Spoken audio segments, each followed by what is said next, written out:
प्रिय मित्रों, आज हम आपको दो अभिन्न मित्रों की अद्भुत और प्रेरणादायक कथा सुनाने जा रहे हैं। यदि आप हमारे चैनल पर नए हैं तो कृपया लाइक, सब्सक्राइब और शेयर करना न भूलें। बहुत समय पहले की बात है। एक विशाल और प्रभावशाली राजा था।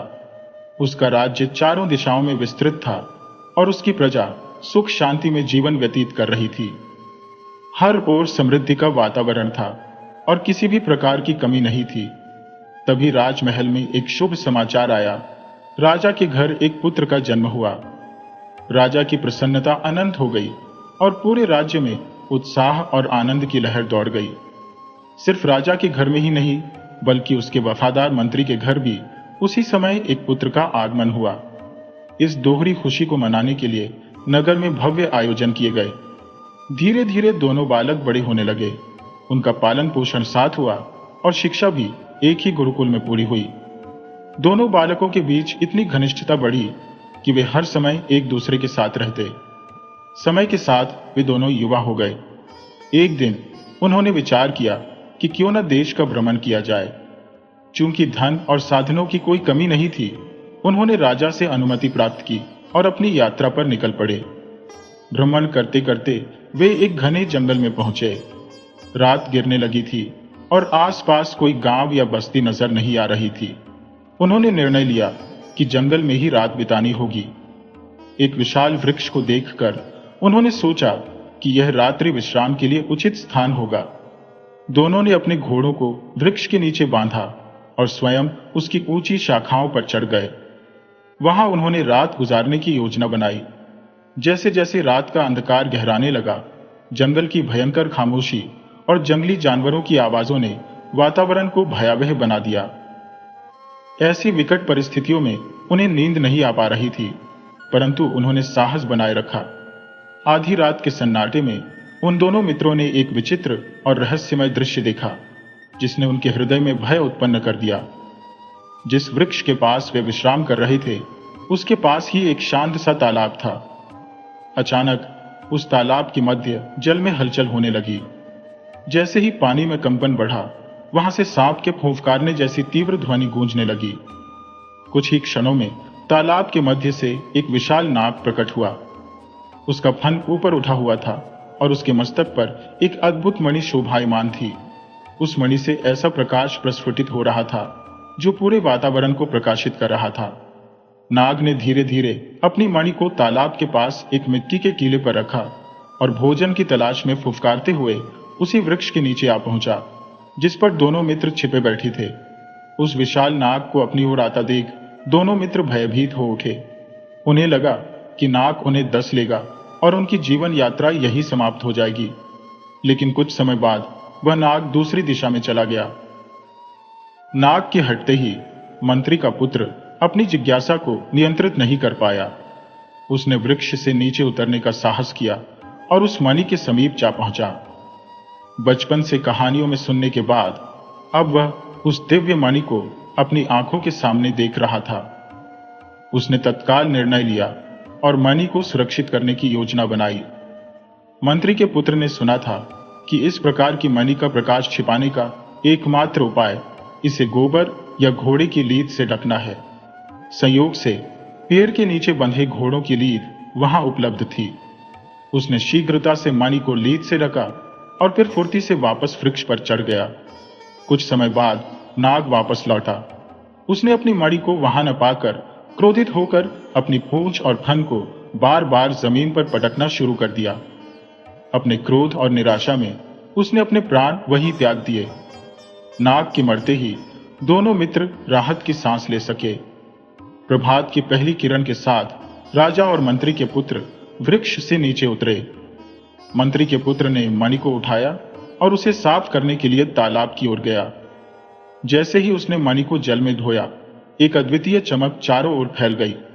उस प्रकाश की तीव्रता ने तालाब के तल को भी प्रकाशित कर दिया। तालाब की गहराई में दीवारों से घिरा एक भव्य महल दिखाई दिया।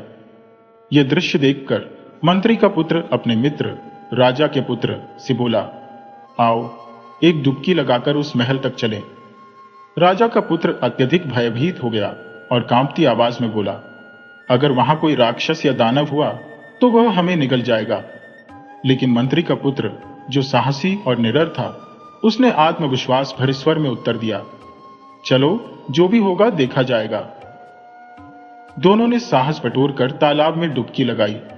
मंत्री के पुत्र के हाथ में वह मणि थी, जिसका प्रकाश चारों ओर फैल रहा था और वह उनके मार्ग को आलोकित कर रही थी। कुछ ही क्षणों में वे तालाब की गहराई में स्थित भव्य महल तक पहुंच गए।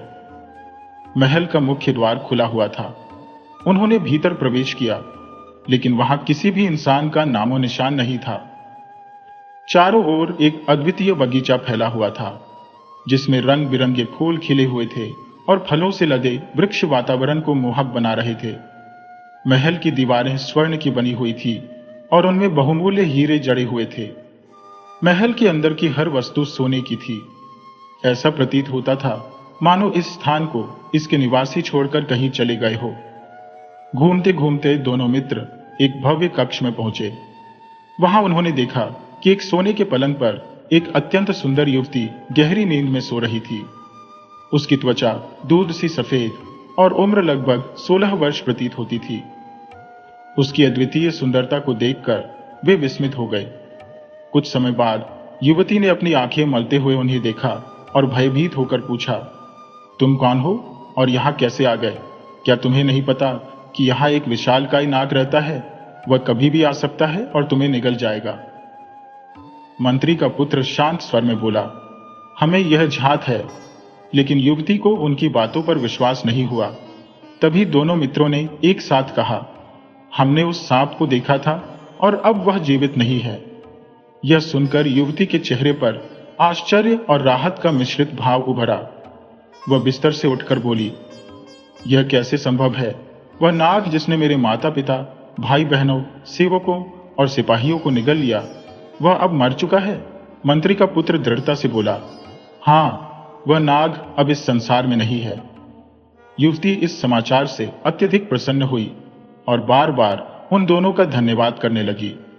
उसने हाथ जोड़कर विनती की, तुमने मुझे उस दुष्ट नाग से बचाया है, परंतु अब मुझे इस महल में अकेला छोड़कर मत जाओ। दोनों मित्रों ने आश्वासन दिया, हम तुम्हें कभी अकेला नहीं छोड़ेंगे। और इस प्रकार वे दोनों मित्र वहीं रहने लगे, उस अद्भुत महल में, उस युवती के साथ। लड़की जितनी अनुपम सौंदर्य की धनी थी, उतनी ही सौम्य और हृदय स्पर्शी उसका स्वभाव था। कुछ समय बाद राजा के पुत्र ने उसके साथ विवाह कर लिया। कुछ समय के पश्चात राजा के पुत्र ने विचार किया कि अब जबकि विवाह संपन्न हो गया है, क्यों न अपने देश लौट चला जाए। लेकिन वह अपने राज्य में शाही वैभव और भव्यता के साथ प्रवेश करना चाहता था। इस विचार को उसने अपने मित्र मंत्री के पुत्र से शेयर किया। राजा के पुत्र ने कहा, तुम पहले हमारे राज्य जाकर समस्त बातों की जानकारी मेरे पिता को दे देना।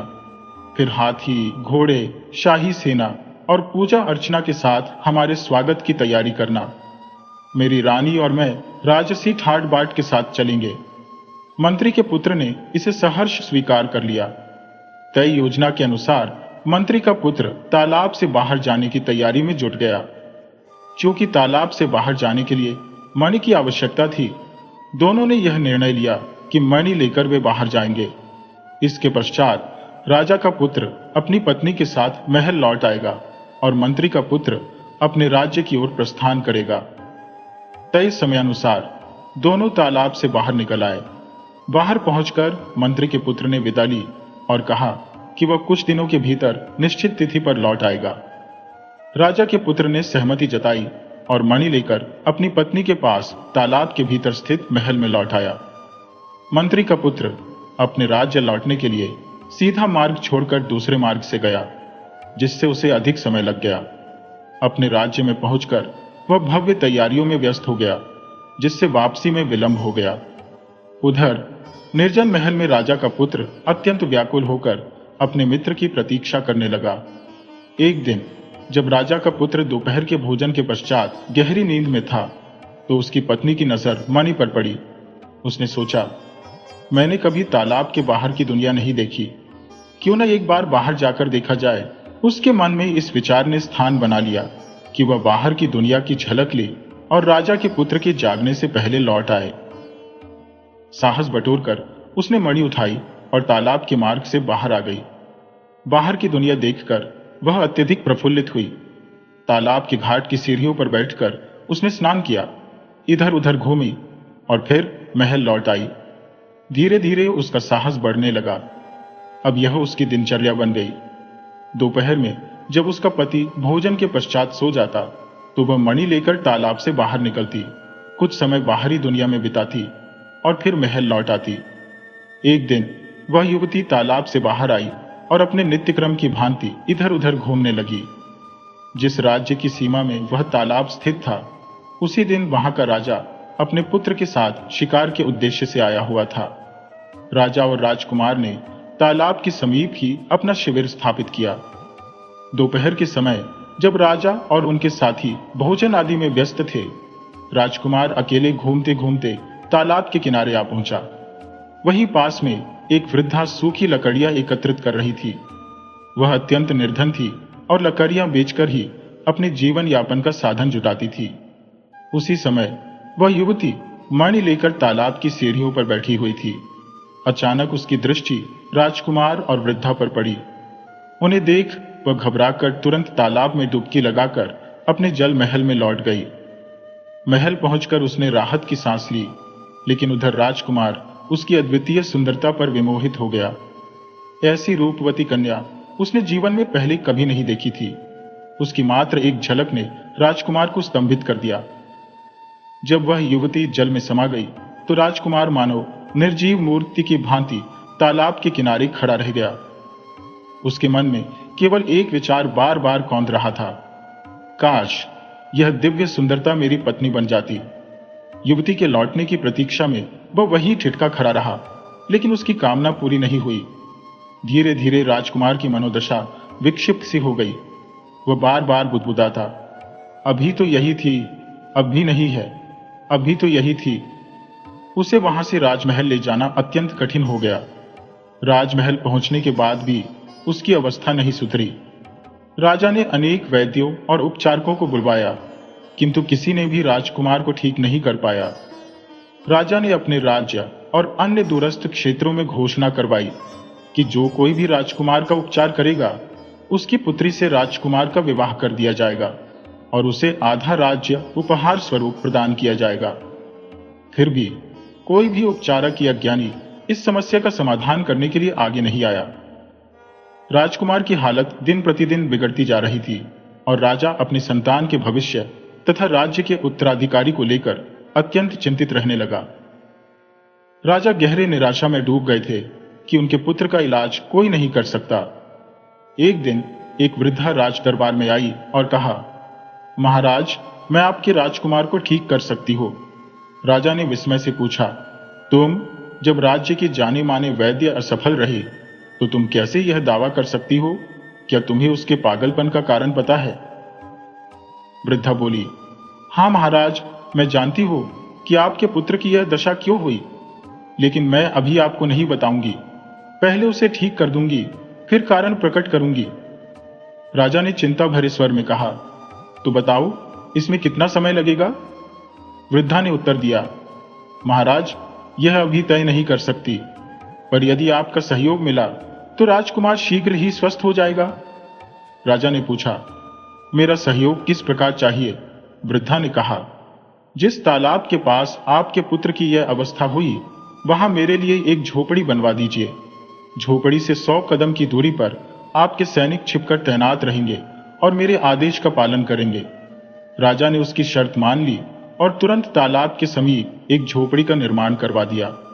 सैनिकों को आदेश दिया गया कि वे गुप्त रूप से वहां रहे और बिना वृद्धा के बुलाए तालाब के पास न जाए।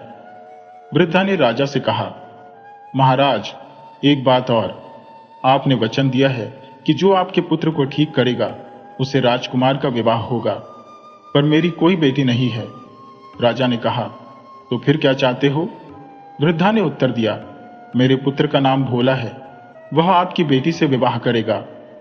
राजा चौंके और पूछा, यह कैसा पुत्र है तुम्हारा?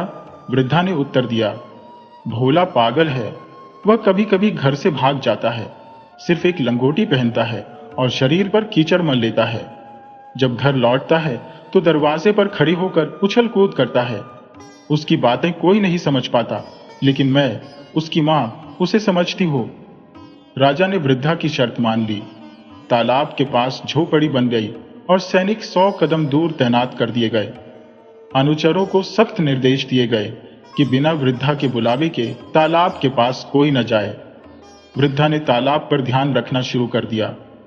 राजमहल के जलमग्न हिस्से में, जहां पुत्र अपनी पत्नी संग मंत्री पुत्र की प्रतीक्षा में समय व्यतीत कर रहा था, वहां किसी को मंत्री पुत्र का कोई अता पता नहीं था। उस दिन की घटना के पश्चात वह लड़की जिसने एक बार तालाब का जल छोड़ा था, उसने फिर से बाहर कदम नहीं रखा।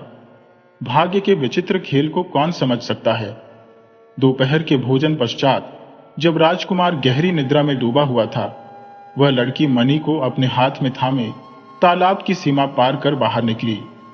चारों ओर की निर्जनता को परखते हुए उसने सुनिश्चित किया कि आसपास कोई नहीं है। पक्के घाट पर जाकर वह बैठ गई, जबकि एक वृद्धा जो इसी अवसर की प्रतीक्षा में थी, उसे दूर से देख रही थी। जैसे ही वृद्धा ने देखा कि वह लड़की बाहर आ गई है, उसने अवसर का लाभ उठाया। पास आकर वह बोली, हे रूप की रानी, क्या मैं तुम्हारी सेवा में तुम्हें स्नान कराऊं?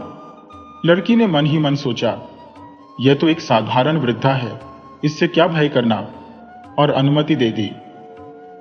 वृद्धा उसके समीप बैठ गई और उसकी हथेली में मणि को देखकर बोली, अरे बेटी, इसे हाथ में क्यों रखा है? यह पानी में गिर सकती है, इसे घाट पर सुरक्षित रख दो। लड़की ने सहजता से मणि को घाट पर रख दिया। वृद्धा ने अपनी चतुराई से मौका साधा और मणि को चुपके से अपनी ओढ़नी में छिपा लिया। इसके बाद उसने राजा के सैनिकों को संकेत दिया, जो पहले से ही छिपे हुए थे। सैनिकों ने तत्परता से लड़की को पकड़कर राजा के दरबार में प्रस्तुत किया। जैसे ही लड़की को दरबार में लाया गया, राजा के पुत्र की नजर उस पर पड़ी और वह खुशी से चिल्ला उठा, मिल गई, मिल गई। उसकी प्रसन्नता और उत्साह देखते ही बनते थे। राजकुमार की मानसिक स्थिति पूरी तरह सामान्य हो गई। राजा ने अपने पुत्र की खुशी देखकर उसकी शादी उस लड़की से करने का निर्णय लिया। लेकिन लड़की ने राजा से कहा, महाराज, मैं एक व्रत में हूं। मैंने संकल्प लिया है कि 1 वर्ष तक किसी अन्य पुरुष का मुख नहीं देखूंगी, अतः यह अभी संभव नहीं। राजा ने उदासी भरी दृष्टि से यह सुनकर सहमति जताई और प्रतीक्षा का निश्चय किया। उधर मंत्री का पुत्र अपनी तैयारी के साथ तालाब के किनारे आम्र वाटिका में तंबू गाड़े, हाथी घोड़े और सैनिकों के संग उपस्थित हुआ। वह दिन रात एक तक तालाब की ओर देखता रहता कि कब उसका मित्र बाहर आए और वह उसे वापस ले जा सके। किंतु समय बीतता रहा और यह प्रतीक्षा अनवरत चलती रही। मंत्री पुत्र, जो तीव्र बुद्धिमत्ता और दूरदर्शिता का प्रतीक था, तालाब की स्तब्ध गहराइयों को निहारते हुए सोच रहा था कि राजकुमार और उसकी पत्नी अब तक बाहर क्यों नहीं आए।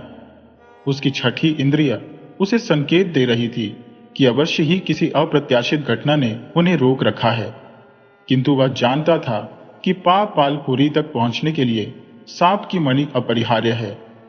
मणि के अभाव में उस स्थान तक पहुंच पाना असंभव था। इधर राजमहल में व्रत की अवधि अपने समापन की ओर अग्रसर थी।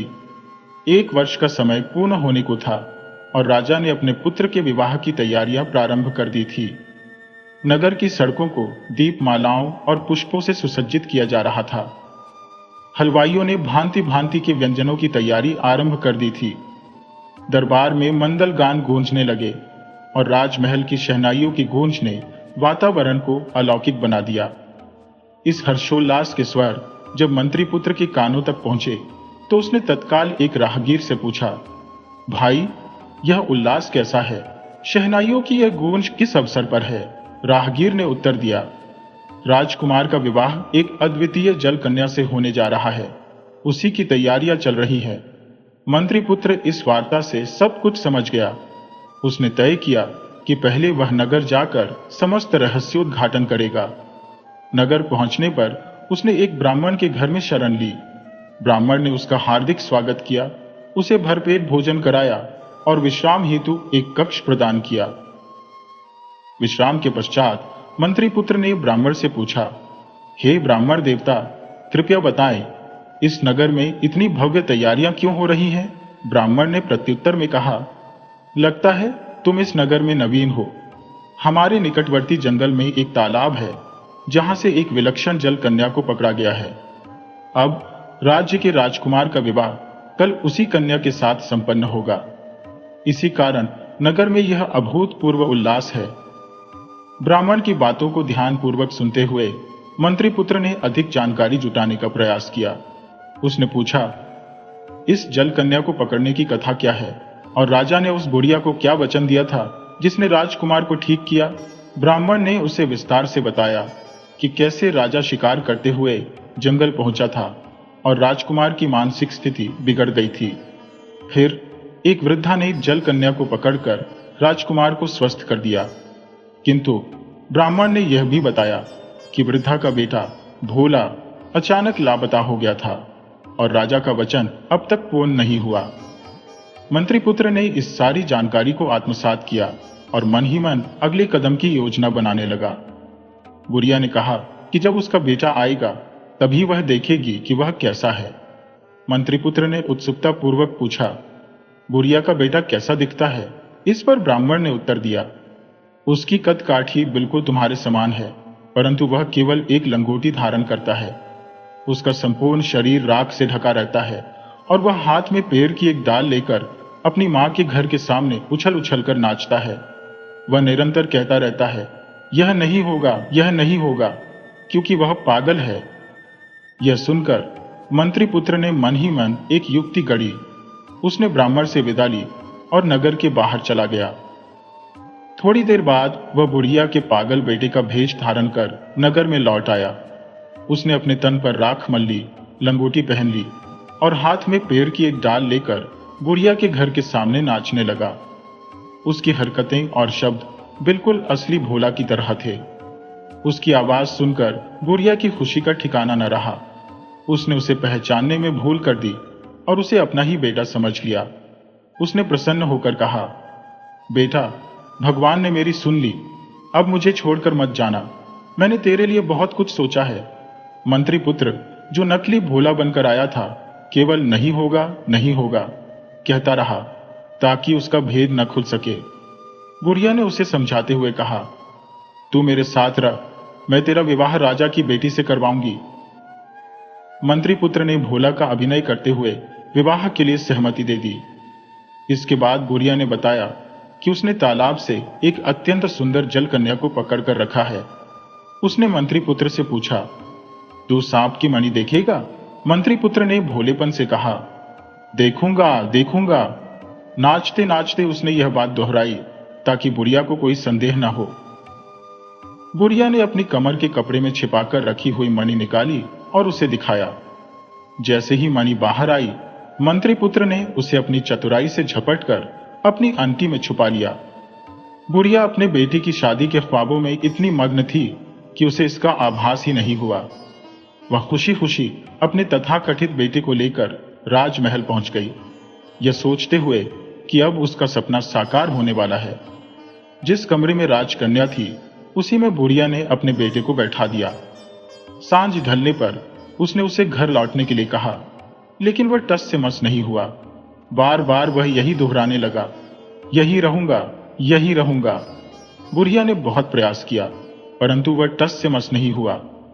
थक हार कर बुढ़िया ने पहरेदारों से उसका ध्यान रखने को कहा और स्वयं अकेली लौट गई।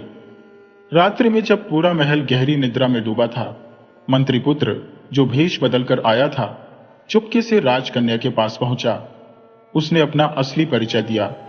राजकन्या ने आंसुओं से भरी आंखों से प्रार्थना करते हुए कहा, मुझे यहां से ले चलो, मेरा उद्धार करो। मैं विवाहित हूं और दूसरी बार विवाह नहीं कर सकती। मेरी मान्यताएं मुझे बांधती हैं। तालाब में भी लौटना अब संभव नहीं।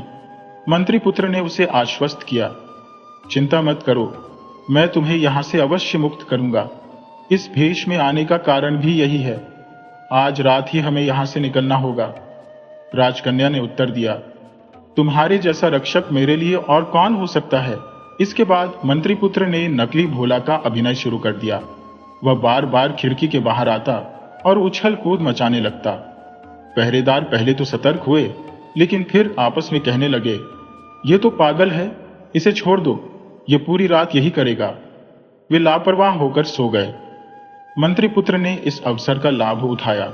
उसने राजकन्या को अपनी पीठ पर बांधकर खिड़की से बाहर निकलने का साहसिक कार्य किया। वे तेजी से तालाब के किनारे पहुंचे। वहां उन्होंने पहले से तैयार की गई योजना के अनुसार राजकन्या को सुरक्षित स्थान पर पहुंचाया। जल्दी जल्दी वह राजकुमार को भी महल से बाहर निकाल लाया। क्योंकि उसने पहले ही हाथी, घोड़े और सैन्य बल को वापस भेज दिया था, वे पैदल ही जंगल की ओर बढ़े। मंत्री पुत्र ने राजकुमार को सारी परिस्थिति समझाई और कहा, हमें शीघ्रता से यह जंगल पार करना होगा। वे दिन रात पैदल चलकर अपने देश की दिशा में बढ़ते रहे। कई दिन बीत गए, लेकिन आबादी का कोई निशान नहीं मिला।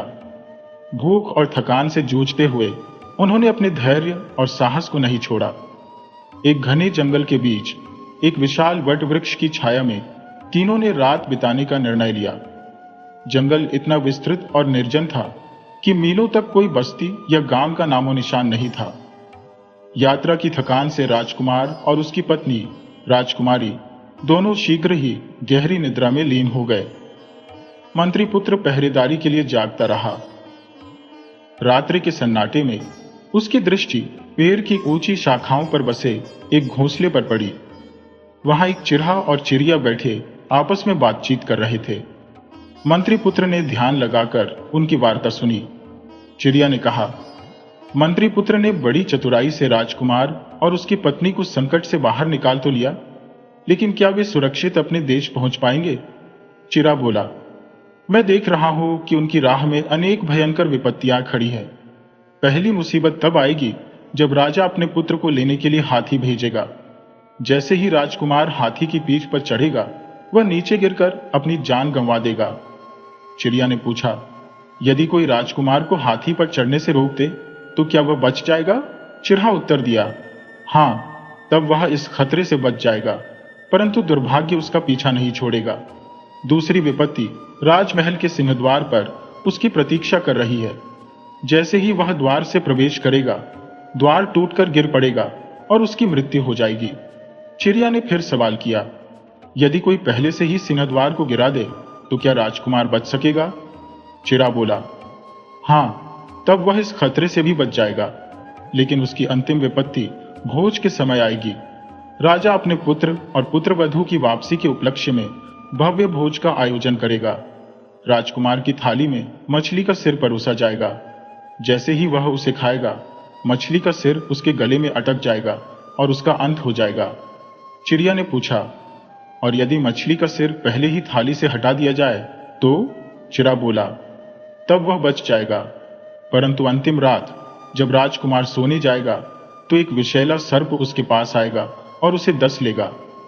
चिड़िया ने कहा, यदि कोई सर्प को पहले ही मार डाले तो? चिड़ा उत्तर में बोला, यदि ऐसा हुआ तो वह इन सभी विपत्तियों से बच जाएगा।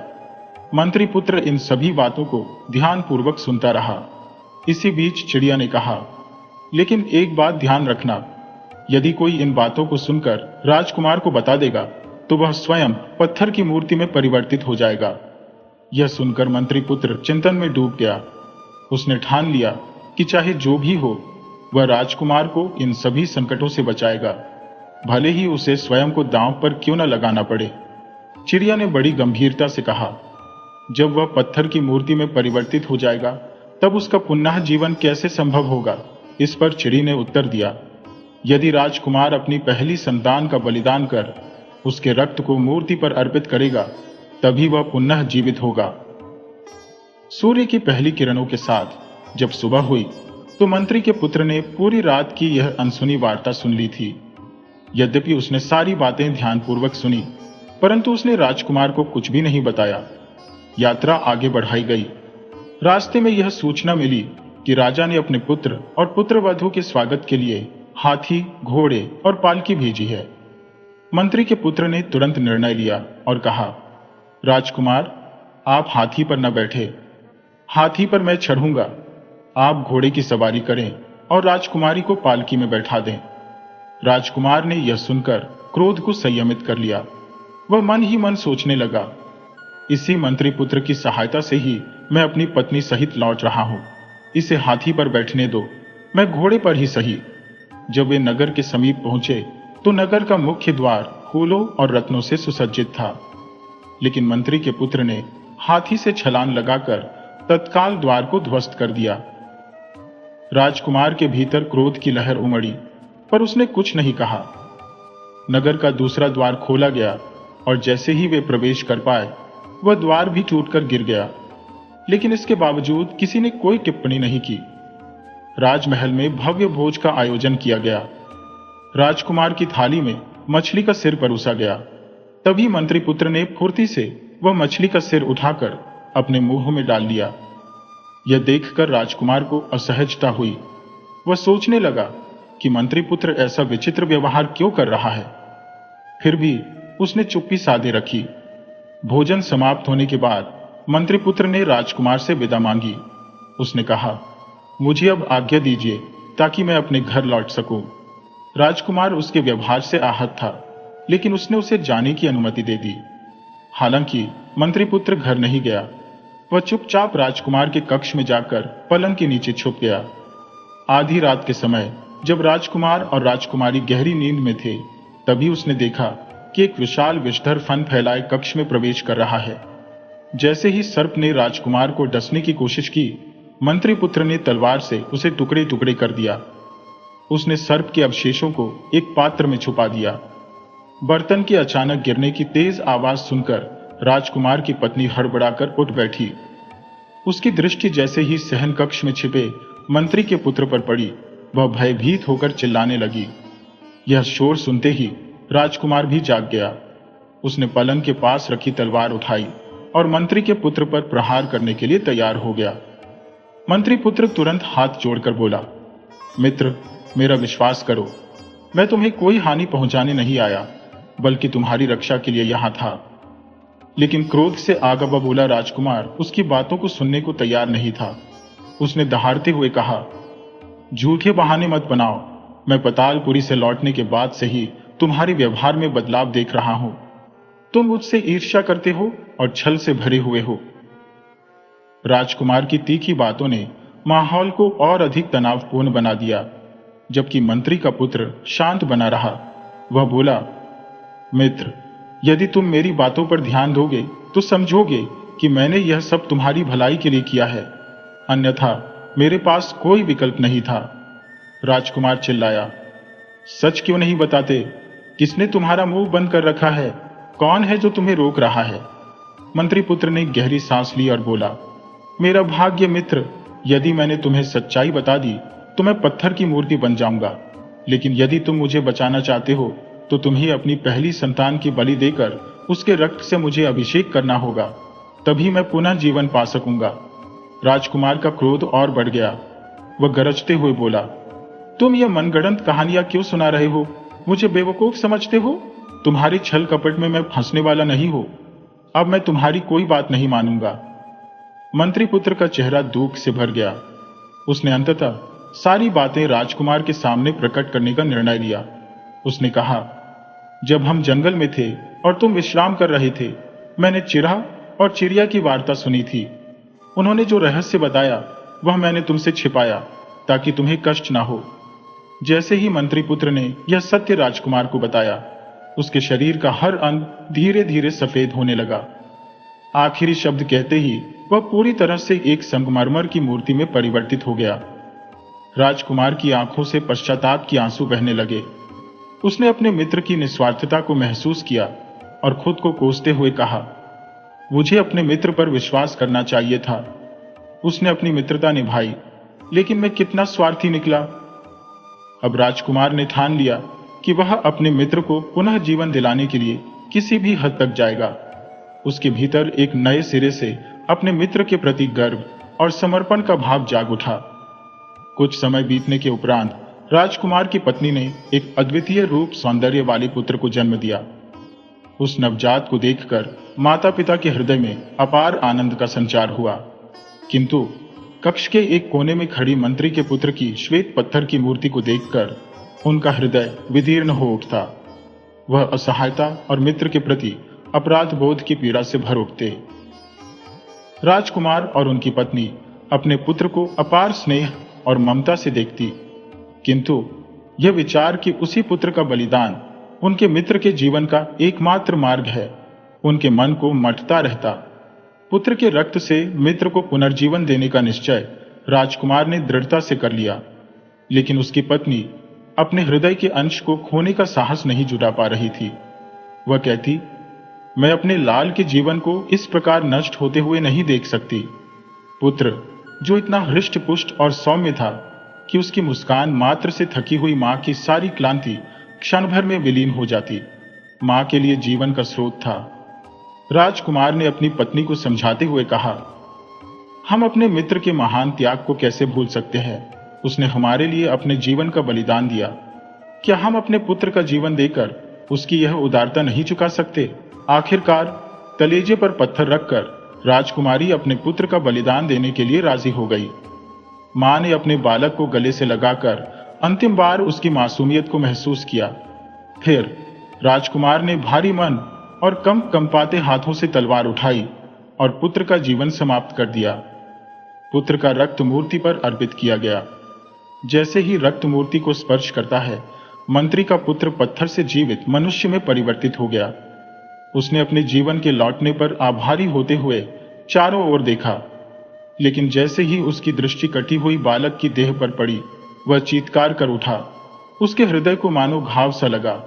वह बोला, यह क्या अनर्थ कर दिया? अब इस मासूम को कैसे जीवित किया जाए?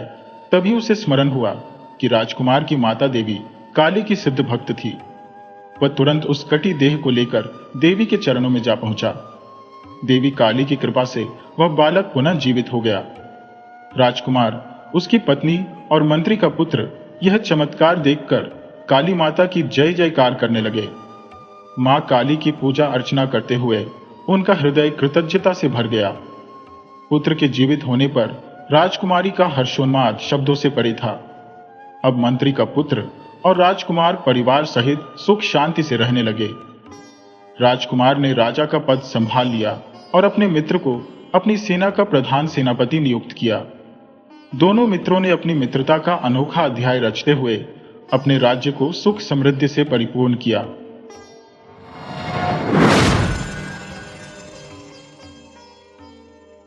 एक संपन्न सेठ था जिसके एकमात्र पुत्र की बारात बड़ी धूमधाम से शादी करके वापस लौट रही थी।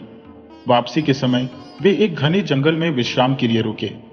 उस जंगल में एक विशाल खेजड़ी का पेड़ था, जिसकी ठंडी छाया में सारी बारात ठहर गई। दुल्हन ने मुंह फेरकर घूंघट हटाया और बैठ गई। संयोगवश उस खेजड़ी के पेड़ पर एक भूत का निवास था। इत्र और फुलेल की सुगंध से महकते दुल्हन के खुले चेहरे को देखकर भूत की आंखें चौंधिया गईं। उसने सोचा, क्या नारी का ऐसा रूप और यौवन भी हो सकता है? भूत सोचने लगा कि क्यों न वह इस दुल्हन के शरीर में प्रवेश कर जाए, परंतु इससे दुल्हन को तकलीफ होगी और वह इसे तकलीफ कैसे दे सकता है। यह सोचकर वह असमंजस में पड़ गया। फिर उसने सोचा, क्यों न वह दूल्हे को पकड़ ले, लेकिन दूल्हे को पकड़ने पर भी दुल्हन का ही मन तड़पेगा। ऐसे विचार पहले कभी भूत के मन में नहीं आए थे। आखिरकार विश्राम पूरा हो गया और बारात चल पड़ी। जब दुल्हन उठकर चलने लगी, सजी धजी दुल्हन एक बैलगाड़ी में चढ़ गई। भूत सोचने लगा, यह दूल्हा कितना भाग्यशाली है, कितना सुखी है। भूत के हृदय में मानो कांटे चुभने लगे और जैसे आग भड़कने लगी। भूत के मन में ऐसी उलझन कभी न हुई थी। बैलगाड़ी के आंखों से अदृश्य होते ही वह मूर्छित हो गया। उधर बैलगाड़ी में बैठे हुए दूल्हे की उलझन भी कुछ कम नहीं थी। 2 घड़ी हो गई मगजमारी करते हुए, परंतु विवाह के खर्चे का हिसाब अभी तक नहीं मिल रहा था। बापू नाराज होंगे क्योंकि खर्च कुछ अधिक हो गया था। दुल्हन बैलगाड़ी से बाहर देखने लगी। उसकी नजर रास्ते में लगे हुए पेड़ों पर पड़ी। दुल्हन बोली, यह पेड़ तो ठेठ गांव वालों की पसंद है। खाने की इच्छा हो तो बताओ, मैं तुम्हें छुहारे खिला दूं, नारियल दे दूं, जी भरकर खाओ। दुल्हन भी ठेठ गांव वाली निकली। वह हट करके बोली, नहीं, मुझे तो बस पेड़ तोड़कर खाने हैं। दूल्हा कहने लगा, तुम्हारी अपनी पसंद है। मेरा तो एक बार मन हुआ कि इन पेड़ों के बदले में अपना 9 लखा हार भी दे दो। दूल्हा कहने लगा, ऐसी बेवकूफी की बातें फिर मत करना, बापू नाराज होंगे। वे रूप की बजाय औरतों के गुण का अधिक आदर करते हैं। दुल्हन मुस्कुराती हुई बोली, अब मालूम हुआ आप बापू के डर से ही हिसाब किताब में उलझे हुए हैं, परंतु सारी बातें अपनी अपनी जगह पर शोभा देती है। विवाह के समय हिसाब किताब में फंसना कहाँ का न्याय है। दूल्हे ने कहा, विवाह होना था सो हो गया, परंतु हिसाब किताब तो अभी बाकी है।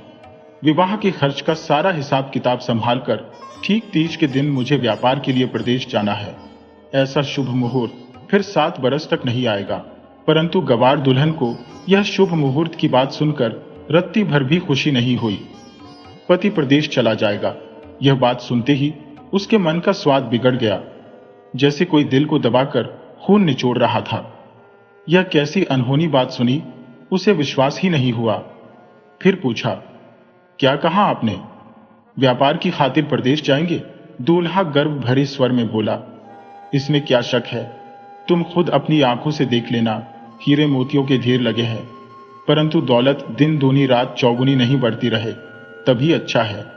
व्यापार तो बनिए का पहला धर्म है, अभी तो दौलत बहुत बढ़ानी है, ऐसा बढ़िया मुहूर्त कैसे छोड़ा जा सकता है। दुल्हन ने फिर कोई बात नहीं की। बात करने से मतलब भी क्या था।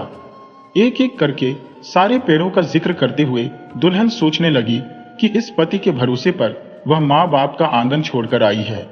यह तो ठीक तीज के दिन शुभ मुहूर्त की बेला में व्यापार करने के लिए परदेश जाना चाहता है। दूल्हा अपने हिसाब में डूबा था, दुल्हन अपने ख्यालों में गोता लगा रही थी और बैल अपनी चाल में मग्न थे। चलते चलते बारात अपनी मंजिल पर पहुंची। आखिरकार सेठ की हवेली के सामने बारात आकर रुकी। गाजे बाजे और ढोल नगारों के साथ दुल्हन का स्वागत हुआ। शाम को हवेली में घी के दिए जलाए गए।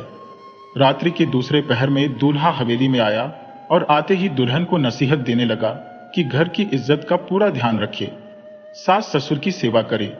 देखते ही देखते 5 साल गुजर जाएंगे, फिर किस बात की कमी होगी। नसीहत की इन अनमोल बातों को दुल्हन चुपचाप सुनती रही। इधर जंगल में बेहोशी की हालत में पड़ा भूत जब होश में आया तो उसने चारों तरफ देखा। चारों ओर सुनसान जंगल ही था। यह सब दुल्हन के चेहरे का जादू था। उधर दुल्हन का पति उस यौवन से मुंह मोड़कर परदेश की राह पर चल पड़ा। उसने एक पोटली में हीरे मोती बांध ली और जाते हुए वह उसी खेजड़ी के पेड़ के पास से गुजरा। भूत ने उसे तुरंत पहचान लिया। आदमी का रूप धरकर उससे राम राम किया और पूछा, भाई, अभी तो विवाह के मांगलिक धागे भी नहीं खुले, इतनी जल्दी कहां चल दिए? सेठ के लड़के ने कहा, क्यों, मांगलिक धागे क्या परदेश में नहीं खोलते? भूत काफी देर तक उसके साथ चलता रहा। सारी बातें जान ली कि वह 5 साल के लिए परदेश में व्यापार करेगा। अगर यह मुहूर्त चूक गया तो अगले 7 साल तक ऐसा बढ़िया मुहूर्त हाथ नहीं लगेगा। सेठ के लड़के की बोलचाल और स्वभाव को गौर से देखने के बाद भूत ने अपनी राह ली। मन ही मन में सोचने लगा कि सेठ के लड़के का रूप धरकर सवेरे ही सेठ की हवेली पर पहुंचा जाए तो 5 साल तक कोई पूछने वाला नहीं है। यह तो उम्दा मौका है। फिर उसने एक पल की देर भी नहीं की। हूबहू सेठ के लड़के का रूप धरकर वह गांव की तरफ चल पड़ा। मन में खुशी की सीमा न थी। वह सीधा हवेली न जाकर पहले सेठ की दुकान पर पहुंचा। हिसाब किताब करते हुए सेठ ने बेटे को देखा, तब भी उसका मन नहीं माना। परदेश के लिए गया हुआ बेटा वापस कैसे आ सकता है? आज तक उसने कभी मेरी बात नहीं टाली। बापू के होठों पर आती हुई बात को बेटा बगैर कहे ही समझ गया। हाथ जोड़कर बोला, आप मेरी बात पहले सुन लें। व्यापार के लिए सलाह मशवरा करने के लिए ही मैं वापस आया हूं। अगर आपकी मर्जी नहीं होगी तो घर बगैर गई ही मैं वापस मुड़ जाऊंगा। रास्ते में समाधि लगाए हुए एक महात्मा के दर्शन हो गए थे। उनके सारे शरीर पर दीमक लगी हुई थी।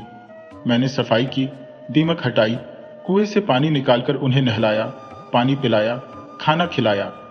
तब महात्मा ने खुश होकर वरदान दिया कि सवेरे पलंग से नीचे उतरते ही मुझे रोजाना 5 मुहूर्त प्राप्त होंगे। परदेश जाने के विचार से वह वरदान खत्म हो जाएगा। अब आप जो आज्ञा दें मैं वही करूंगा। सेठ खुशी खुशी उसकी बात मान गया। सेठ के साथ सेठानी भी बहुत खुश हुई। इकलौता बेटा आंखों के सामने रहेगा। दुल्हन को खुशी के साथ साथ आश्चर्य और गर्व भी हुआ कि भला यह रूप छोड़कर कौन परदेश जा सकता है। दुकान का हिसाब किताब और भोजन करने के बाद पति रात के समय हवेली में आकर सो गया। दुल्हन बिना किसी संकोच के उसके पास आकर बैठ गई। दुल्हन मुस्कुराती हुई बोली, मैं जानती थी कि तुम बीच राह से ही लौट आओगे। मेरे रोकने के बावजूद भी क्यों ना रुके? आखिर मेरी मनौती सच हुई ना? यह बात सुनते ही पति के मन में बवंडर सा उठा।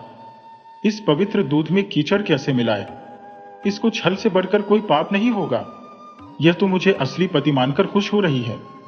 सोचने लगा कि चेहरे से क्या होता है। अगर वह सच्चा पति होता तो व्यापार के लालच में औरत को छोड़कर क्यों जाता? क्या उसने इसीलिए हाथ थामा था कि ऐसे रूप को वह छोड़कर चला जाए? वह थोड़ा खिसक कर कहने लगा, दरअसल मैं तो कोई दूसरा आदमी हूं। इसके बाद उस भूत ने दुल्हन को सारी बात बताई कि उस खेजड़ी के पेड़ पर उसका ठिकाना है और उसके रूप को देखकर उसकी क्या हालत हुई थी, कैसे वह उसे देखकर बेहोश हुआ और कैसे वह वापस होश में आया। परदेश जाते हुए उसके पति के साथ क्या क्या बातें हुई और फिर उसका रूप धरकर वह इस हवेली में कैसे आया। सारी बातें विस्तार से बताईं। दुल्हन कठपुतली की तरह गुमसुम बैठी सारी बातें सुनती रही। क्या इसी बात को सुनने के लिए विधाता ने उसे कान दिए थे? उसकी कलाई को सहलाते हुए भूत आगे कहने लगा, माँ बाप को तो रोज 5 मोहरे चाहिए और दुकान की कमाई से मतलब है। असली बात से उन्हें कोई लेना देना नहीं है। परंतु अगर तुम्हें ना बताया तो यह प्यार के मुंह पर कालिक पुतेगी। तुम्हें तड़पाकर मैं प्रेम का आनंद नहीं लेना चाहता। फिर भी उम्र भर तुम्हारा एहसान मानूंगा कि तुम्हारे प्रेम की वजह से मेरे हृदय का जहर अब अमृत में बदल गया। दुल्हन के दिमाग में एक लहर सी उठने लगी। वह सोचने लगी, मेरे जन्म के समय घर वालों को कोई खास खुशी नहीं हुई थी। लड़का होता तो अधिक खुश होते, और अब एक पति मिला तो वह भी व्यापार और हिसाब किताब में खोया रहता है। उसे ना तो बैलगाड़ी में मेरी बात समझ में आई और ना ही रानीवास में सुना। रानीवास और सेज छोड़कर अपने व्यापार के लिए चल पड़ा, वापस मुड़कर भी नहीं देखा। और आज इस भूत ने प्रेम की ऐसी रोशनी जगा दी जो आज तक मैंने नहीं देखी। 7 फेरे वाला पति जबरन रवाना हो गया तो उस पर वश नहीं चला। भूत वाली इस प्रीत के सामने भी उसका वश कहां चलता? जाने वाले को रोक ना सकी तो फिर रानीवास में आने वाले को कैसे रोके? पति ने तो उसे इस मझधार में छोड़ ही दिया था। भूत होते हुए भी इसने प्रीत जताई तो कैसे इनकार करें? अपनी सुध बुद्धि विसार कर भूत की गोद में लुढ़क गई। चुटकियों में दिन बीतने लगे। व्यापार खूब बढ़ा, लेन देन खूब बढ़ा। माँ बाप खुश थे। सारा इलाका सेठ के लड़के से बेहद खुश था। बस उसमें एक ही कमी थी कि सेठ के लड़के का पत्र आता तो वह फाड़कर फेंक देता, वापस कोई जवाब ना देता। इस आनंद और यश के बीच में देखते ही देखते 3 बरस बीत गए। भूत भी उस हवेली में रम गया था जैसे सेठ का सगा बेटा ही हो। बहू भी रानीवास के नशे में विभोर थी। इसी बीच बहू के गर्भवती होने की खुशखबरी सेठ को मिली। सेठ फूला ना समाया। दिन घोड़े की गति से बीतने लगे। 5 महीने बीते, 7 महीने पूरे हुए और फिर 9वां महीना भी चालू हो गया। बहू दिन भर रानीवास में सोई रहती और उसकी दासियां 8 पहर हाजिर रहती। इधर सेठ के असली बेटे का भी हाल सुनिए। वह परदेश में दौलत इकट्ठी कर रहा था। सोचता था बापू बेहद खुश होंगे। बीच बीच में आसपास के व्यापारी उससे मिलते रहते थे। उसे वहां पाकर वे बहुत ही आश्चर्यचकित होते। एक दफा एक व्यापारी ने पूछ ही लिया कि वह गांव से कब वापस आया। यह सुनकर उसे कम आश्चर्य नहीं हुआ। जवाब दिया कि उसने तो अभी तक गांव की तरफ मुंह भी नहीं किया। क्या वे पागल तो नहीं हो गए? व्यापारी जोर देकर कहने लगा और विस्तार से सारी बात बताई, परंतु उसे फिर भी विश्वास नहीं हुआ। वह सोचता था कि यह सब लोग उसके व्यापार से जलते हैं, इसीलिए ऐसी बातें करते हैं। परंतु एक दिन सवेरे सवेरे की बात है, एक भरोसेमंद पड़ोसी ने आकर उसे खबर दी कि बहू को बच्चा होने वाला है। सेठ का लड़का बोला, अगर ऐसी बात होती तो घर वाले मुझे जरूर खबर देते। मैंने 5-7 चिट्ठियां तो लिखी ही थी, परंतु एक का भी जवाब नहीं आया। पड़ोसी ने कहा, भले आदमी, जरा सोचो तो सही कि घर वाले खबर क्यों करते और किसको करते। उनका लड़का तो बीच राह से तीसरे दिन ही वापस आ गया था। एक महात्मा के दिए हुए मंत्र से सेठ जी को रोजाना 5 मोहरे देता है। हवेली पर तो राम की मेहर है, रानीवास में घी के दिए जलते हैं। हाँ, अब मालूम हुआ कि आपकी शक्ल हूबहू सेठ के लड़के से मिलती है। विधाता का खेल है, खुद सेठ जी देखें तो पहचान ना सके। अब बातचीत करने पर मालूम हुआ कि आपकी शक्ल तो जरूर मिलती है, परंतु आप कोई दूसरे हैं। भला मैं दूसरा कैसे हुआ? अब लगता है कि कल परसों ही जाना पड़ेगा। सेठ के लड़के ने अपना धंधा समेटा, मुनीम को सारा हिसाब किताब समझाया और अपने गांव की तरफ चल पड़ा। वही जेठ का महीना था, लू चल रही थी। रास्ते में उसने सोचा, क्या जाता है, कौन से पैसे लगते हैं, पके हुए निर्णयों में ढालूंगा। आंगन में औरतों का जमघट लगा हुआ था। सेठ सेठानी घबराए हुए मनोयोग रहे थे। भूत वाला पति ऊपर रानीवास के दरवाजे पर खड़ा था, एकदम उदास। बहू अपने कमरे में थी, जहां वह प्रसव पीड़ा से जूझ रही थी। असली पति बेहिचक आंगन में आ खड़ा हुआ, कंधे पर ढाल का अंगोछा लटक रहा था। माँ बाप के चरणों में शीश नवाकर प्रणाम किया। माँ बाप सोचने लगे, यह क्या माजरा है, हूबहू बेटे से शक्ल मिलती है, जरूर यह दौलत के नशे में कोई मायावी तो नहीं आ गया। आंगन में बैठी औरतें चिल्ला उठी, हाय दैया, एक ही शक्ल के दो पति, कौन सच्चा कौन झूठा, ये कैसा तमाशा है। कोई इधर भागी कोई उधर भागी। असली पति को जब पता चला कि उसकी पत्नी गर्भवती है तो सुनी हुई खबर सच्ची निकली। ऐसा छल किसने किया, कैसे हो इसकी पहचान? अचानक ऊपर रानीवास के दरवाजे पर खड़े युवक पर उसकी नजर पड़ी। यह तो वास्तव में ही हूबहू उसका हमशक्ल है। मायावी की छल का कौन मुकाबला कर सकता है? बापू के मुंह की ओर देखता हुआ असली पति बोला, मैं 4 साल से दूर परदेश में था, फिर भी समझ में नहीं आता कि बहू गर्भवती कैसे हुई। तुम्हें तो कुछ अक्ल से काम लेना था। सेठ ने मन ही मन सारा हिसाब लगाया और बोला, तू है कौन? मेरा लड़का तो तीसरे ही दिन वापस आ गया था, तू जरूर कोई मायावी है। लड़का बोला, 4 साल तक बेशुमार कमाई की और तब परदेश से वापस आया हूं। इसमें माया रचने की कौन सी बात है? तुम्ही ने जबरदस्ती भेजा था। सेठ ने कहा, नहीं चाहिए मुझे तेरी कमाई। तू मुझे कमाई का लालच दिखाता है।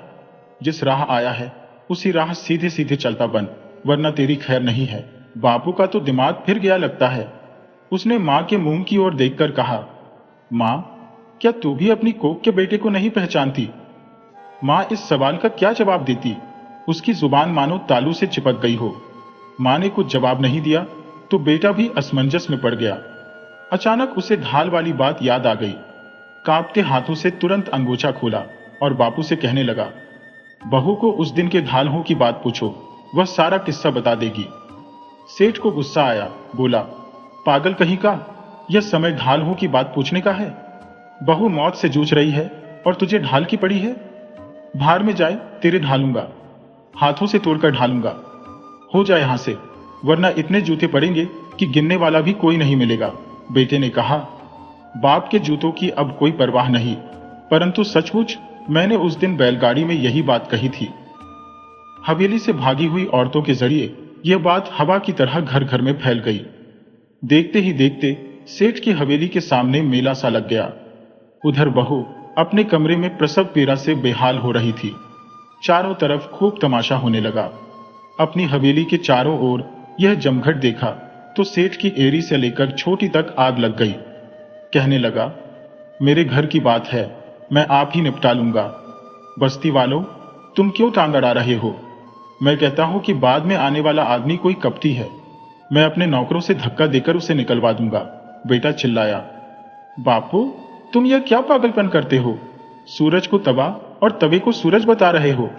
तुम जैसे भी चाहो पूरी छानबीन कर लो, यह सरासर अन्याय हो रहा है।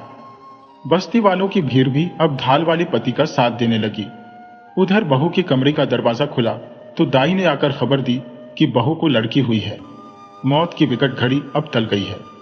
रानीवास के बाहर खड़े भूत वाले पति को अब जाकर होश आया। होश में आते ही उसे भनक पड़ी कि क्या माजरा चल रहा है, ये कैसी मुसीबत आन पड़ी है।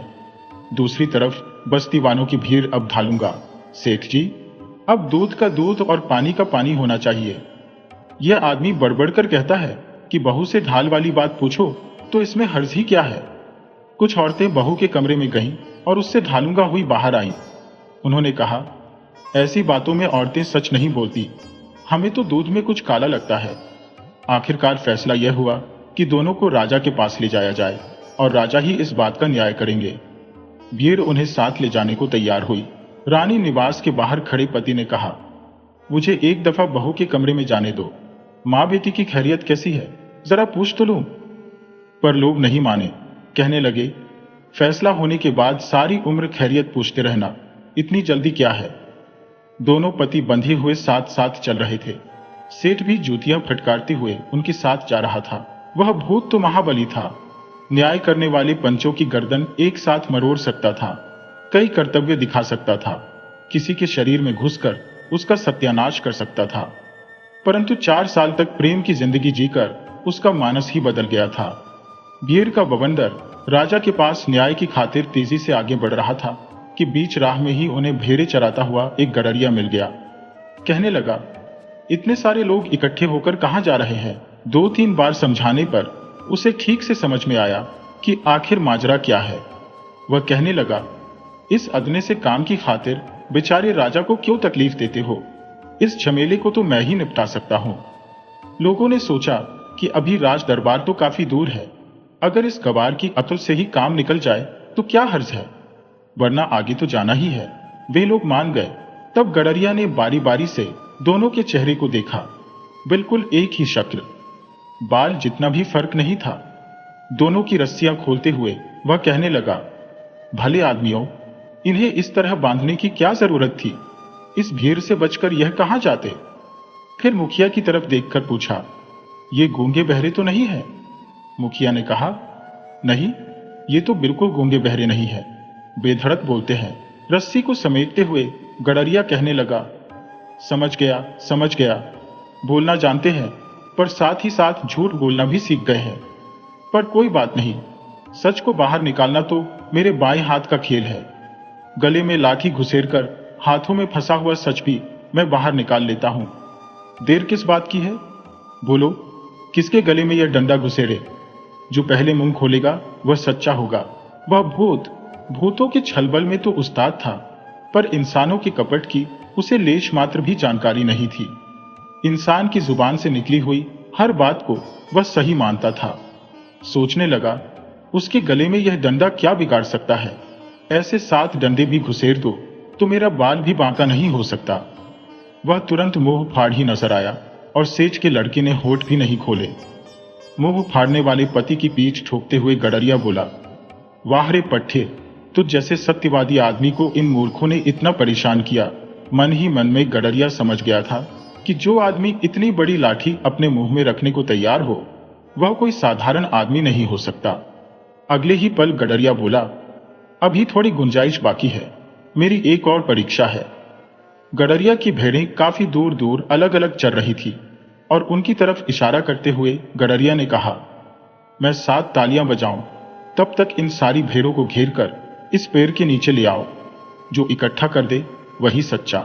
गडरिया के कहते ही उस भूत ने बवंडर का रूप धरकर 5वीं ताली बजाने से पहले ही सारी भेड़ों को इकट्ठा कर दिया। इधर सेठ का लड़का मुंह लटकाकर खड़ा रह गया, वहां से हिला तक नहीं। गडरिया बोला, शाबाश, सच्चे पति के अलावा इतना जोश और इतनी ताकत भला किसमें हो सकती है। गडरिया अब पूरी तरह से समझ चुका था कि यह आदमी अवश्य ही कोई मायावी है। फिर गडरिया ने कहा, अब एक आखिरी परीक्षा और कर लो, उससे पहले थोड़ी प्यास बुझा लो। गडरिया ने अपनी पानी की बोतल निकाली और सारा पानी पी गया।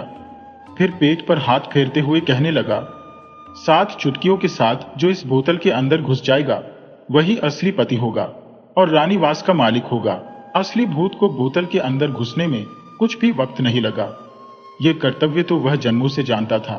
भूत के बोतल में प्रवेश करते ही गडरिया ने एक क्षण भी व्यर्थ नहीं किया और ढक्कन से बोतल का मुंह बंद कर दिया। फिर उसे कसकर रस्सी से बांध दिया। पंचों की ओर देखते हुए वह बोला, लो, न्याय हो गया। कितना समय लगा न्याय करने में। मेरी पानी की बोतल तो जाएगी, पर न्याय करना मंजूर है। चलो, अब सब चलकर इस बोतल को नदी के हवाले कर दें। सेठ का लड़का खुशी से झूम उठा। विवाह से भी 1000 गुना अधिक आनंद उसे आज हो रहा था। खुशी से कांपते हुए उसने अपनी अंगूठी खोलकर गडरिया के सामने रख दी। गडरिया उसकी बात बिना कहे ही समझ गया, पर अंगूठी कबूल नहीं की। बोला, मैं कोई राजा नहीं हूं जो न्याय की कीमत वसूल करूं। मैंने तो अटका हुआ काम निकाल दिया, और यह अंगूठी मेरे किस काम की। ना तो मेरी उंगली में आती है और ना ही मेरे डंडे में। यह बेकार की वस्तुएं तुम अमीरों को शोभा देती है, अब कहीं जाकर भूत को गडरिया के इस न्याय का पता चला, पर अब हो ही क्या सकता था। बात काबू से बाहर हो चुकी थी। बोतल के भीतर से वह चिल्लाया, बापू, मुझ पर दया कर, एक बार बाहर निकाल दे, जिंदगी भर तेरा गुलाम रहूंगा। पर भला अब भूत की बात कौन सुनता। उत्साह से सभी लोग नदी के किनारे पहुंचे और बोतल को ऊंची ऊंची लहरों में फेंक दिया। इसके बाद बस्ती के लोग, सेठ और सेठ का लड़का वापस अपने गांव लौट आए। हवेली में घुसते ही सेठ का लड़का सबसे पहले अपनी पत्नी के कमरे में गया और सारी कहानी उसे कह सुनाई। पत्नी पत्थर की मूर्ति की तरह गुमसुम सी सुनती रही। दिल की भड़ास निकालने के बाद पति ने कहा, पर तुम इस कदर परेशानी में क्यों पड़ गई। जन्म देने वाले माँ बाप भी जब नहीं पहचान सके तो तुम भला कैसे पहचानती। इसमें तुम्हारी कोई गलती नहीं है। बोतल में घुसने के बाद वह भूत बहुत ही रोया। इस घटना के बाद पत्नी ने कभी वापस उस भूत का जिक्र तक नहीं किया। सेठ, सेठानी और उसका पति जो कहते वह करती। सास जो आज्ञा देती उसका पालन करती।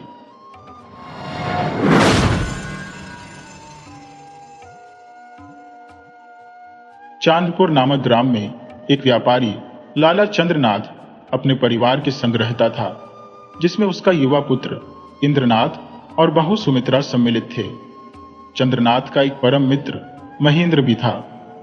एक दिन महेंद्र ने देखा कि चंद्रनाथ बहुत चिंतित दिख रहा था और पूछा, क्या बात है चंद्रनाथ, तुम अत्यंत चिंतित प्रतीत हो रही हो। चंद्रनाथ ने उत्तर दिया, मैं आमदनी बढ़ाने के बारे में सोच रहा हूं। सोचता हूं कि दुकान का कार्य इंद्र को सौंप दूं और स्वयं कुछ समय के लिए बाहर जाकर व्यापार करो। महेंद्र ने कहा, भाई, कोई भी कार्य करने में कोई बुराई नहीं है, परंतु तुम्हारी दुकान का व्यवसाय तो अच्छा चल रहा है। तुम्हें कहीं बाहर जाकर व्यापार करने की क्या आवश्यकता है।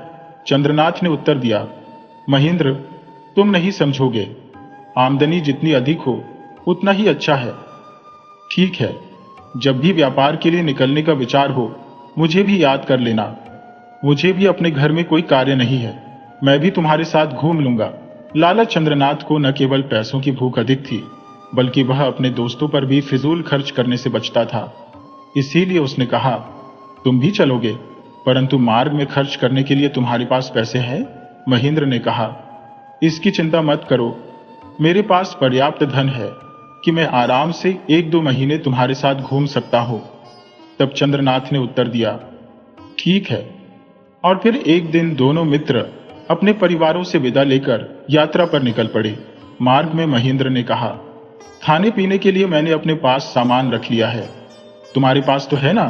चंद्रनाथ ने कहा, मित्र, मेरे पास धन है, जब मेरी इच्छा होगी और भूख लगेगी मैं कुछ खरीद कर खा लूंगा। यात्रा लंबी थी और दोनों को भूख लगी। चंद्रनाथ के पास भोजन नहीं था और मार्ग में उन्हें कोई भोजनालय भी नहीं मिला। तब महेंद्र ने अपने भोजन से चंद्रनाथ को भी भोजन दिया। दोनों ने भरपेट भोजन किया। महेंद्र ने कहा, देखा मित्र, पेट भोजन से ही भरता है और प्यास पानी से ही बुझती है, पैसों से नहीं। पैसा हर चीज का इलाज नहीं है। महेंद्र की बात सुनकर चंद्रनाथ बहुत चिढ़ गया और सोचने लगा, यह महेंद्र तो पैसों की कद्र नहीं करता, इसे सबक सिखाना ही होगा ताकि इसे पैसों का महत्व समझ में आए। इसके बाद वे चलते चलते एक कस्बे में पहुंचे। वहां पर महेंद्र और चंद्रनाथ ने एक सराय में कमरा लिया और वे सो गए।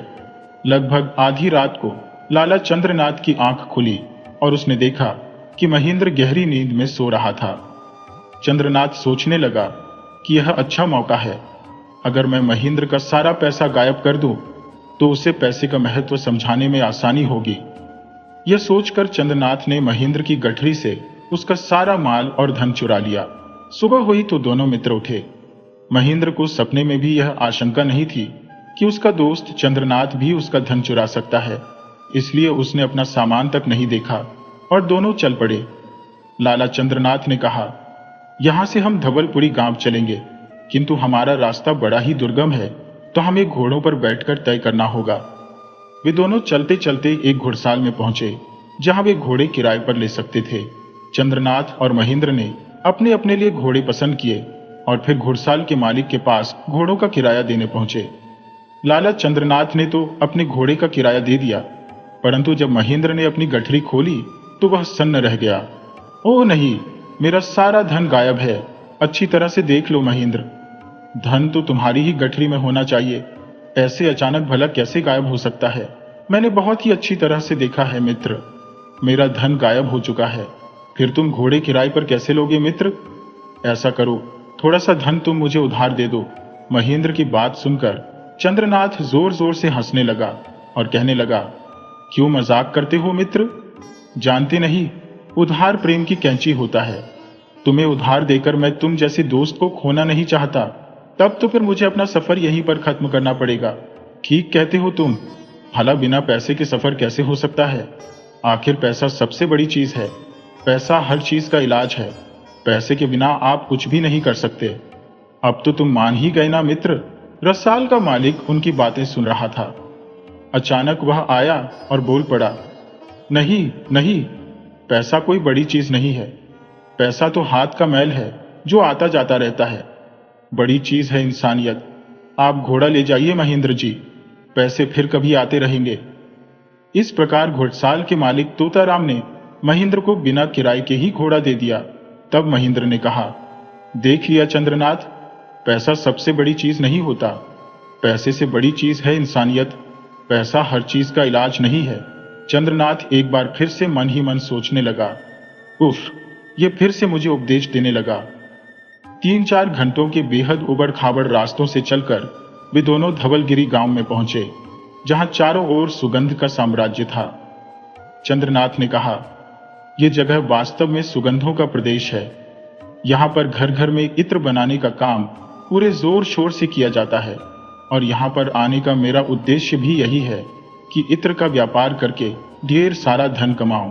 फिर वे दोनों वहां के प्रसिद्ध इत्र के व्यापारी के पास गए और वहां पर चंद्रनाथ ने काफी मात्रा में इत्र खरीद लिया।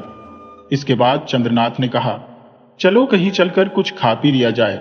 महेंद्र ने कहा, मेरे पास तो आज के लिए भोजन है, मैं वही भोजन करूंगा। तो ठीक है, तुम अपना बासी भोजन करो, मैं कहीं भोजनालय में जाकर ताजा और स्वादिष्ट भोजन करके आता हूं। महेंद्र को वहीं पर छोड़कर लाला चंद्रनाथ किसी भोजनालय की खोज में चल पड़ा। उसने एक भोजनालय में छप कर भोजन किया और उसके बाद जब वह भोजनालय से निकला, अचानक उसके पेट में तेज दर्द होने लगा। दर्द के मारे तड़पता हुआ चंद्रनाथ वहीं बीच रास्ते पर लेट गया। तभी एक युवक उसके पास आया और पूछने लगा, क्या हुआ श्रीमान आपको? बेटा, मेरे पेट में बहुत दर्द हो रहा है और मेरी जान निकली जा रही है। मुझे किसी अच्छे वैद्य के पास ले चलो। मेरे पास पैसा है, मैं पैसा देकर वैद्य से अपना इलाज करवा लूंगा। वह युवक चंद्रनाथ को सहारा देकर एक वैद्य के घर ले गया। वैद्य ने चंद्रनाथ से कहा, तुम्हें कम से कम 1 माह तक पूरी तरह से आराम करना पड़ेगा। 1 माह तक? मगर मैं इतने समय तक आराम नहीं कर सकता वैद्य राज, मुझे तो बस आज ही अच्छा कर दीजिए। आप जितना भी पैसा चाहेंगे मैं खर्च करने को तैयार हूं। कीमती से कीमती और महंगी से महंगी दवाएं भी मैं खरीदने को तैयार हूं। वैद्य ने कहा, श्रीमान जी, मैं एक वैद्य हूं, कोई जादूगर नहीं जो जादू की छड़ी घुमाकर आपको ठीक कर दूंगा।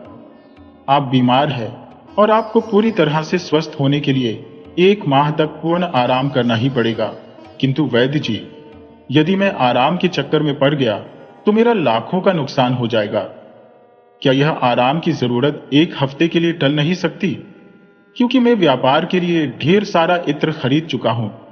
उस इत्र को बेचने के लिए मुझे एक दूसरे शहर में जाना होगा।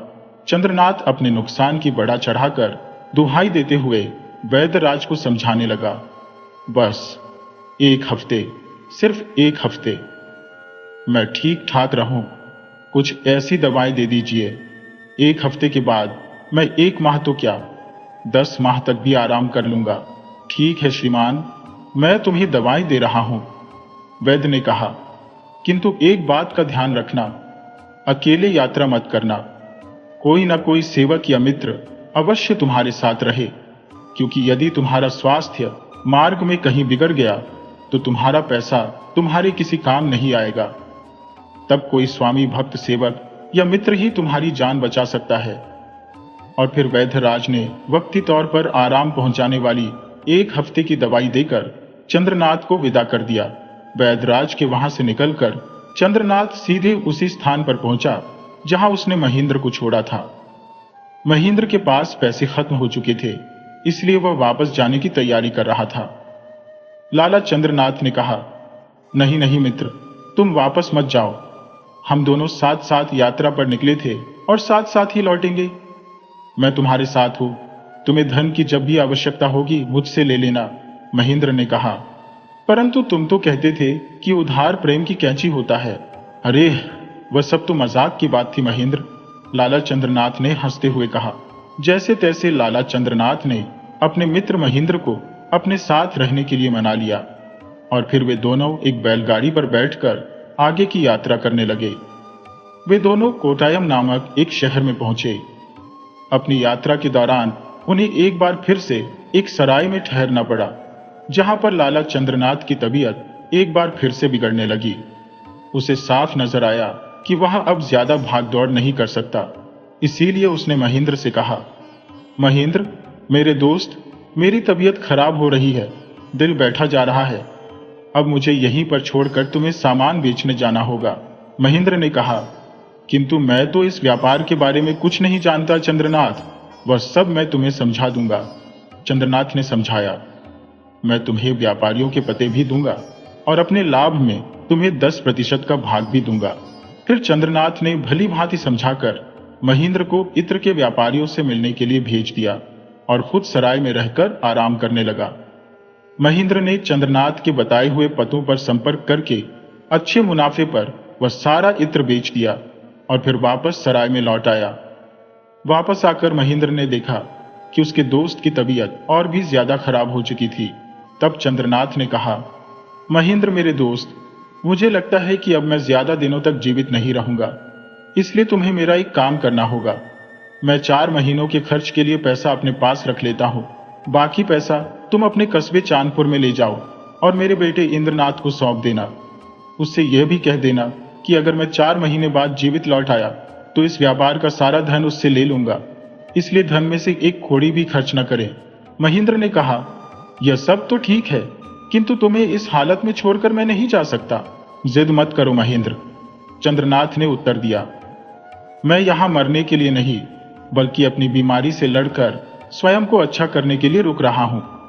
मुझे मालूम है कि बीमारी की दशा में अकेले रहना उचित नहीं है, किंतु अगले 5 दिनों के लिए मेरे पास ऐसी दवा है जिससे मैं बीमारी के किसी भी घातक हमले से बच सकता हूं, महेंद्र ने कहा। किंतु फिर भी तुम्हारी देखभाल के लिए, तुम्हारी सेवा के लिए कोई ना कोई तो तुम्हारे पास रहना ही चाहिए मित्र। उसके लिए मैंने सराय के मालिक से कह दिया है, वह एक स्वामी भक्त नौकर का प्रबंध कर देगा, चंद्रनाथ ने समझाया। तब महेंद्र ने कहा, किंतु चंद्रनाथ, तुम्हारे पास तो बहुत पैसा है, क्यों ना तुम किसी वैद्य के मुंह पर ढेर सारा पैसा दे मारो, जिससे वह तुम्हें महीनों की जगह दिन और दिनों की जगह घड़ी 2 घड़ी में ही अच्छा कर दे। मुस्करी मत करो मित्र, चंद्रनाथ ने गंभीरता से कहा, जबकि तुम खुद ही कहते थे कि पैसा हर चीज का इलाज नहीं है। कुछ देर की औपचारिक बातों के बाद महेंद्र वापस लौटने को मान गया। महेंद्र के जाने के बाद चंद्रनाथ के कमरे में सराय के मालिक द्वारा भेजा गया एक नौकर आया। मेरा नाम रामू है मालिक, सराय के मालिक जी ने मुझे आपकी सेवा के लिए भेजा है। रामू, तुम यहाँ पर किसी वैद्य या हकीम को जानते हो तो मुझे वहां पर ले चलो। रामू एक बड़ा ही होशियार नौकर था। उसने तुरंत एक पालकी का प्रबंध किया और अपने मालिक चंद्रनाथ को वहां के एक बड़े ही प्रसिद्ध वैद्य के पास ले गया। तब वैद्य ने कहा, तुम्हें क्या तकलीफ है मास्टर? वैद्यराज, मेरे सीने में दर्द रहता है और ऐसा लगता है कि जान ही निकल जाएगी। तुम्हें एक नहीं बल्कि कई शिकायतें हैं, वैद्य ने कहा। निश्चित तौर पर तुम्हारा खाने पीने का समय ठीक नहीं है। कभी किसी वक्त तुम खाना खाते हो तो कभी छोड़ देते हो। आपने बिल्कुल सही कहा वैद्यराज, मेरे साथ ऐसा ही हो रहा है। तो सुनो, वैद्य ने कहा। चंद्रनाथ, टायम से 40 मील दूर एक पहाड़ी प्रदेश है गिरिवन। तुम वहां जाकर 1 महीने तक रहो। साथ ही मैं तुम्हें कुछ औषधियां दे रहा हूं। यकीन मानो, सिर्फ 1 महीने में ही तुम्हारी बीमारी ऐसे गायब हो जाएगी जैसे गद्दे के सिर से सींग। वैद्य जी, मैं आपकी हर बात मानने को तैयार हूं, बस आप किसी तरह मुझे शीघ्र स्वस्थ कर दीजिए। गिरिवन की जलवायु और वहां का स्वास्थ्यवर्धक पानी तुम्हें बहुत ही जल्दी अच्छा कर देगा। फिर वैद्य जी ने चंद्रनाथ को महीने भर की औषधियां दी और परहेज बताए। अंत में पुनः गिरिवन जाकर रहने की सलाह दी। चंद्रनाथ रामू को साथ लेकर उसी रोज गिरिवन के लिए रवाना हो गया। गिरिवन का इलाका वास्तव में बड़ा खूबसूरत था। वहां एक बहुत ही अच्छे मकान में उसके रहने का प्रबंध किया गया। चंद्रनाथ वहीं रहकर स्वास्थ्य लाभ लेने लगा। गिरिवन में रहते हुए उसे 15 दिन हो गए। वह काफी हद तक स्वयं को स्वस्थ महसूस कर रहा था। 16वें दिन जब चंद्रनाथ अपने बाग में टहल रहा था तो अचानक उसे किसी के गाने का स्वर सुनाई दिया। वह सोचने लगा, कितनी मीठी आवाज है, कौन गा रहा है, जरा चलकर देखूं तो सही। जब वह गाने की आवाज की दिशा में चला तो उसने देखा कि एक अंधी भिखारिन वहां पर बैठी हुई भजन गा रही थी। वो एकाएक चुप हो गई। अरे, तुम चुप क्यों हो गई? गाओ ना, चंद्रनाथ ने कहा। क्षमा कीजिए, मैं सिर्फ अपनी मर्जी से और अपने सुख के लिए गाती हूं। अरे, हम मुफ्त में गाने को नहीं कहते, हम तुम्हें पैसे भी देंगे। मुझे पैसों की जरूरत नहीं है सेठ जी, पैसे देकर आप किसी और से गवा लीजिए, किंतु हमें तो तुम्हारा ही गाना सुनना है। तो ठीक है, मेरे गाने का इंतजार कीजिए। मैं गाना गाती जरूर हूं, परंतु अपनी मर्जी से, किसी और की मर्जी से नहीं। अजीब हो तुम, अंधी हो, भिखारिन भी हो, फिर भी इतना घमंड। जानती हो, पैसा बहुत बड़ी चीज है। पैसे से हर चीज खरीदी जा सकती है, सारे सुख इकट्ठे किए जा सकते हैं। नहीं सेठ जी, पैसा हर चीज का इलाज नहीं है। पैसे से सारे सुख नहीं खरीदे जा सकते। अरे, तुम क्या जानो पैसे की ताकत। हम बीमार थे, हमने